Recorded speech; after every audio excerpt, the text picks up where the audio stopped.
Bloomberg Audio Studios. Podcasts, radio, news. This is the Bloomberg Daybreak Europe podcast. Good morning. It's Monday, the 9th of February. I'm Caroline Hepker in London. And I'm Stephen Carroll in Brussels. Coming up today, Keir Starmer's position as UK Prime Minister hangs in the balance after the resignation of his Chief of Staff. Japan's Sanae Takaichi triumphs with the biggest post-war election victory in the country's history. Plus, Swatch's tough time. The Swiss watch giant's embattled CEO strikes back at activists and sceptics. Let's start with a roundup of our top stories. Keir Starmer's advisers are bracing this morning for cabinet ministers to call on the UK Prime Minister to step down. According to officials in Downing Street who spoke to Bloomberg, ministers are likely to threaten resignation if the Prime Minister ignores private appeals to step aside. The increasingly precarious state of Starmer's premiership follows the resignation of his Chief of Staff yesterday. Morgan McSweeney said he took full responsibility for advising that Peter Mandelson should be appointed as the UK's ambassador to the United States. That's despite Mandelson's known ties to the convicted paedophile financier Jeffrey Epstein. Labour MP Catherine Atkinson says she still supports the Prime Minister. I don't think you come from the humble working class background that he had, become the Director of Public Prosecutions and the Prime Minister by being someone who is weak. I don't think that he will be pushed around. I think that he is focused on the job, and I think that he isn't going anywhere. Despite those words from Catherine Atkinson, one advisor to a cabinet minister told Bloomberg it's now 50-50 whether Starmer will last the week. The prospect is likely to be a focus for gilt markets this morning. Traders could react negatively to a risk that the Prime Minister could be replaced with a leader more inclined towards higher borrowing. The UK's top spies are warning political parties of the dangers posed by foreign interference, ranging from financial donations to honey traps. Bloomberg's Ewan Potts has the details. A first-of-its-kind security briefing was held for officials from all UK political parties last week, led by the director of MI5 and the head of the National Cyber Security Centre. According to the Cabinet Office, political leaders were told how foreign players can deploy funding and investment as tools to gain influence while hiding their true motives, as well as using other tactics including coercion and sex. The briefing comes amid growing concerns about the vulnerability of the UK's democracy to foreign donations and bribes. In London, I'm Ewan Potts, Bloomberg Radio. Bloomberg has learned that Chinese regulators have advised financial institutions to rein in their holdings of US Treasuries, citing concerns over concentration risks and market volatility. The guidance, which was communicated verbally to some of the biggest Chinese banks in recent weeks, reflects growing wariness among officials that large holdings of US government debt may expose banks to sharp swings. The move was framed around diversifying market risk rather than anything to do with geopolitical manoeuvring or a fundamental loss of confidence in US creditworthiness. The directive doesn't apply to China's state holdings of US Treasuries. Now, when it comes to Japan, the Prime Minister Sanae Takaichi has secured a historic election triumph, marking her as the most powerful leader in the country's post-war era. Takaichi's Liberal Democratic Party won a two-thirds supermajority in Sunday's lower house election, according to the public broadcaster NHK. William Cho from the Hudson Institute says it's a personal mandate for Takaichi. Her very large supermajority victory ensures that there's at least stability and consistency in her economic policy going forward, and you're not going to see these constant wavering policies. Cho adds that the resounding win means large amounts of funding for structural changes to Japan's economy, but it might rattle bond markets. Japan's stocks rallied to record highs on the news, and the Japanese yen edged away from the danger zone for intervention. The Italian bank UniCredit has announced plans to return around €50 billion to investors over the next 5 years. It reported fourth quarter net profits which beat expectations of just under €2.2 billion. The bank says it's targeting around €11 billion in net profits for the full year this year and €13 billion by 2028. Iran's President Masoud Pezeshkian described Friday's nuclear talks with the United States as a step forward. In an online post, the leader said that dialogue has always been our strategy, but added that the regime would not be intimidated. US President Donald Trump has in recent weeks moved large amounts of military power to the region and threatened strikes. Trump called Friday's talks, quote, very good, and said another meeting was set for early this week. And Seattle Seahawks have won the Super Bowl, beating the New England Patriots 29-13. Seattle's running back Kenneth Walker was named MVP following the win. The victory comes in their first Super Bowl appearance since the 2014 season when they lost to the Patriots 28-24. Meanwhile, the Grammy-winning Puerto Rican artist Bad Bunny headlined a visually stunning halftime performance on NBC that also featured appearances by Lady Gaga and Ricky Martin. God bless America!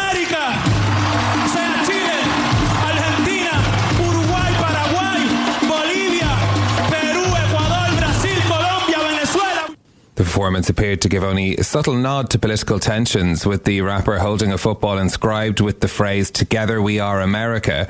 Writing on social media, US President Donald Trump says the show was an affront to the greatness of America. And those are our top stories for you this morning. Let's get to the markets, where the dollar is edging lower on the China bank story, the Treasury exposure report, and the discussion around limiting Chinese banks' exposure to US Treasuries. Meanwhile, the Nikkei has been surging up this morning by 4.3% after the landslide victory by Takaichi. The Japanese yen also strengthening 0.4%. European stock futures are up by 0.5%. Hedge funds, though, ramping up bearish bets against the pound. S&P 500 E-mini futures are also higher after US stocks roared back on Friday. Remember, the S&P 500 rose by 2%. But Goldman Sachs traders warning that US stocks maybe face further selling this week. Gold right now is up by 1.5%. 10-year Treasury yields adding a basis point to 4.22%. Those are the markets. In a moment, we'll bring you the latest on the political crisis facing Keir Starmer, plus the battle for the future of Swatch. But another story that caught our eye this morning: what determines if you live to 100, even if you might feel 100 years old on this Monday morning? A Bloomberg opinion columnist, F.D. Flamson, writing about a recent study which shows that longevity is roughly 50% genetic and 50% environmental, and that's a substantially higher contribution from your genes than earlier research had indicated. So that this doesn't mean you can give up now and essentially stop living well. FD writes that for most of us it is still a healthy diet, regular exercise and adequate sleep that'll dramatically improve the chances of a longer and crucially healthier life as well. But there are this small group of people who have a combination of genes that slow the aging process, make them less susceptible to diseases like heart disease and cancer as well. And they might be the few that have the chances of living longer. Also, there's a distinction between living well gets you to your 80s, but if you want to make it to 100, genes play a much bigger part. Yeah, I love that story. I mean, I'm pretty wary of all the stuff around kind of biohacking and clean eating and blood transfusions and the kind of extremes that people seem to be going to, maybe with a bit of an obsession in terms of immortality, at least amongst the super wealthy. So I like this data because in some ways it's about moderation. You can have an impact on longevity, but some things you can't control. Yeah, I mean, the question of you might as well live well if you're going to try and live long as well is a different debate that we'll have another day, I'm sure. But a great piece to read this morning, Bloomberg.com/opinion, and we'll put a link to it in our podcast show notes. Now let's bring you more on the pressure on the British Prime Minister. Keir Starmer's job is hanging in the balance after his Chief of Staff resigned over the appointment of Peter Mandelson as the UK's ambassador to the United States. One senior advisor told Bloomberg that it was 50-50 whether Starmer would last this week. Our UK politics reporter James Wilcock joins us now for more. What happened over the weekend then that actually led to Morgan McSweeney resigning? I mean, the weight of the Epstein scandal that we have imported to the UK via Peter Mandelson, the former US ambassador, simply became too much to bear. I mean, as a sign of that, all of the UK press, bar none, have led on this resignation this morning, with many saying it may not be enough to save Starmer's job. And this scandal has come on the back of waves of Labour Party anger towards Morgan McSweeney from day one. He has his most loyal fans inside the party, but he has always had detractors who argue he is factional and ruthless, and added to that kind of built-in reservoir of anger is the promise of more to come, as more documents involved in the hiring process from Mandelson are set to come out over the next few weeks that would have further implicated McSweeney, who was Starmer's chief of staff, which led to, over the weekend, McSweeney writing that he has resigned and telling Bloomberg, among others, that he takes full responsibility for giving the Prime Minister the advice, amongst others, to hire Peter Mandelson in the first place. So where does that leave the Prime Minister then this Monday morning, James? His job is on a knife edge. I mean, as a disclaimer, Stephen, as a journalist, I often feel we shouldn't be sort of pouring fuel on the fire of these kind of things. But as someone who's covered when Boris Johnson left office and Liz Truss, in Westminster, when you have no cover, in a febrile environment, when your MPs are extremely unhappy, things can move extraordinarily quickly. And McSweeney was the soul of the Starmer operation. Talking to Starmer allies last night, one said to me that Starmer has, quote, no cover now. Another, who again, a Starmer backer, says, let's see how long for Starmer, in words to me last night. And then to our political editor, Alex Wickham, he says, to a cabinet minister, says it's 50-50, Starmer lasts the week. And Number 10 officials told Wickham, our political editor, that they are bracing now for cabinet ministers to walk into Number 10 and say to Starmer, it's time to go. Whether that happens, we're not yet sure. That's just this week. If he makes it through this week, you then have a by-election in Manchester in a few weeks' time and the local elections, which are promising to be disastrous for Labour and were already seen as a moment where Starmer's leadership would be put to the test. It was interesting, though, over the weekend I was reading the US press, who are fascinated and slightly scratching their heads as to the impact of the Epstein scandal here in the UK versus in the US. Why is it that the Epstein scandal, which Starmer has nothing to do with really, that appears to have put Starmer more at risk than ever before? I think the first reason is much easier, which is that there is already a groundswell of anger amongst Labour MPs around the direction of Starmer's government, policy U-turns, the fact he's the most unpopular Prime Minister in modern political polling, the sort of party management and the approach taken towards it. So in many ways, that was kind of the sort of oil reservoir that was lit on fire by the scandal. But the reason why the scandal has driven a knife into the heart of Starmer's government is Starmer made his reputation as the squeaky clean change of like the routine from Boris Johnson. He was the director of public prosecutions. He was a lawyer. He sort of was visibly disgusted by Partygate and the Conservatives, and he was going to be ethics, and that was going to be his entire pitch for prime ministership.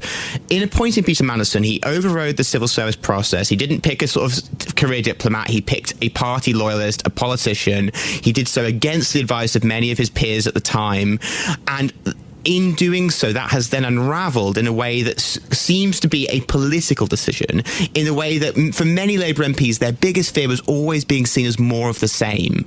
And this scandal has taken that and crystallised it into the sharpest possible repudiation of what Starmer claims to have stood for. That is why this morning his own MPs are worrying about his future. OK, James, our UK politics reporter James Wilcock, thank you. Stay with us. More from Bloomberg Daybreak Europe coming up after this. Now, the family that controls the Swiss watch giant Swatch, which owns Omega, Harry Winston and Longines, is resisting an activist campaign amid a challenging market. Joining us now is Switzerland reporter Allegra Catelli on this story. Allegra, good to speak to you. Firstly, who is the activist investor then, and why are they focused on Swatch? Hi, Caroline. Thanks for having me. So Stephen Wood is an American activist investor. He previously led a successful campaign at the Italian defense company Leonardo. He's basically arguing that change is needed. He sees value in the company with so many of the iconic brands that you mentioned, but also basically says that the family has an overproportional influence on decision-making with 44% of voting powers.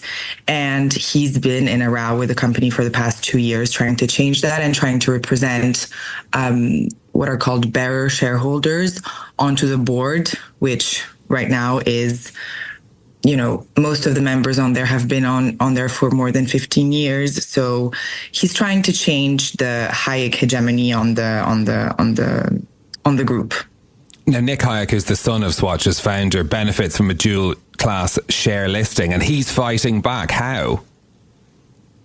Yeah, so lately the family has been fighting back for sure.